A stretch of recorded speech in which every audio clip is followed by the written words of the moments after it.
In this presentation, you will learn about colonial anthropology. Let us first understand colonization.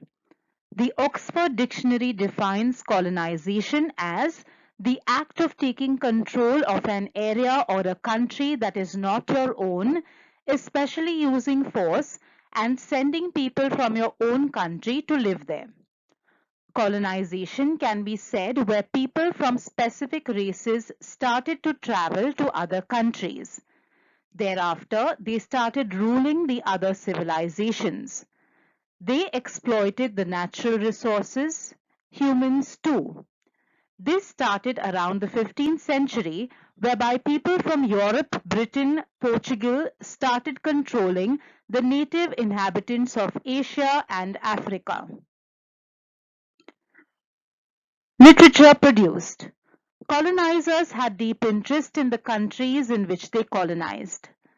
Colonizers encouraged research, writing monographs, translation works, and even sponsored scholars to a large extent. This was done to understand the local customs, traditions, norms, etc., so that it would help them to rule the country which they made as colonies. Secondly, to understand one's own past as the ancient traditions, civilization gives answers to problems of the modern world. This interest where the whites study the colonies continues even today. Even today, several scholars continue to study India, and there are departments outside the country which still produce a body of literature about India. For example, South Asian Studies in Heidelberg. Problems with their work. One of the pioneering works where a researcher, W. H. White from the West, studies about Western world is that of street corner society. Several colonial writings about people from different parts of the world have some form of Eurocentrism in their work.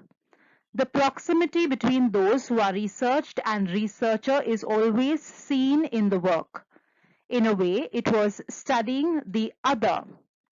However, with times, things and language too have changed. For example, in the old texts like that of the father of anthropology, E. B. Taylor uses the word primitive in his book titled Primitive Culture, but now this term is replaced with indigenous. Though it cannot be denied that colonizers have contributed in creating a large amount of scholarly work, both from the first-hand field experience or as an armchair anthropologist. The impact of colonial anthropology, though, can be still seen from the amount of Western theories which we still continue to use while studying the subject. Lewis points out that anthropology emerged from the colonial expansion of Europe. Colonialism structured the relationship between anthropologists and non-Western peoples in the past. Field workers conducted their studies as a form of privilege as a dominant group. This had a deep effect on the methodological and conceptual formulations in the discipline. For example, the role of objective outsider resulted in professional exploitation of subject matter, which can be seen as an academic manifestation of colonialism. Hence, the biases in the literature produced by colonizers needs deeper examination. In some way, anthropology and colonial racism can be seen as an era of violence. In this context, the advantages of a native anthropology are examined as one possible alternative.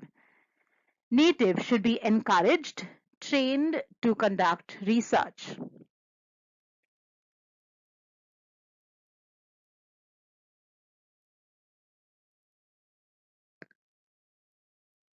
I hope you now have a better understanding of colonial anthropology.